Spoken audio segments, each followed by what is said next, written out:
नमस्कार प्रेक्षकांनो, ठरलं तर मग मालिकेमध्ये जबरदस्त ट्विस्ट येणार आहे। आता अस्मिताने कोर्टामध्ये सांगितलेलं आहे की सचिनला मला डिवोर्स द्यायचा आहे आणि 100% आता मी याच्यासाठी तयार आहे, कारण या माणसाने मला खूप फसवलेलं आहे। आमचं लग्न झालं असताना, आम्हाला बाळ असताना सुद्धा याने दुसऱ्या मुलीशी संबंध ठेवलेले आहे। त्याचबरोबर पैशाची सुद्धा खूप उलथापालथ याने केलेली आहे। खूप कर्ज याने काढलेलं आहे आणि त्याच्यामध्ये सुद्धा मला आता फसवलेलं आहे। त्याच्यामुळे मला आता याच्याबरोबर राहण्याची इच्छा नाहीये माझी आणि मला डिवोर्स हवा आहे।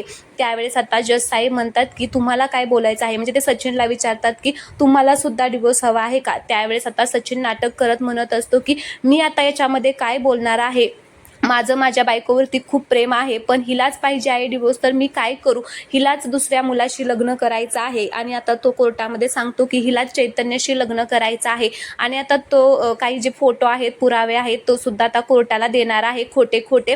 त्याने अस्मिता आणि चैतन्याचे फोटो काढलेले आहेत आणि तो कोर्टासमोर आता सादर करणार आहे आणि म्हणणार आहे की माझं दुसऱ्या मुलीबरोबर अफेअर चालू नाहीये, तर हिचंच दुसऱ्या मुलाबरोबर अफेअर चालू आहे। तर आता सगळ्यांनाच आश्चर्याचा धक्का येथे बसणार आहे। तर आता अस्मिता आणि चैतन्याचं लग्न तुम्हाला प्रेक्षकांनो बघायला आवडेल का? ते दोघे जसं मानलेले भाऊ बहीण आहेत तसंच त्यांचं नातं पुढे ठेवलेलं आवडेल, हे नक्की कमेंट बॉक्समध्ये सांगा। तर हा व्हिडिओ आवडला असेल तर व्हिडिओला लाईक करा, चॅनलला सबस्क्राईब करा। धन्यवाद।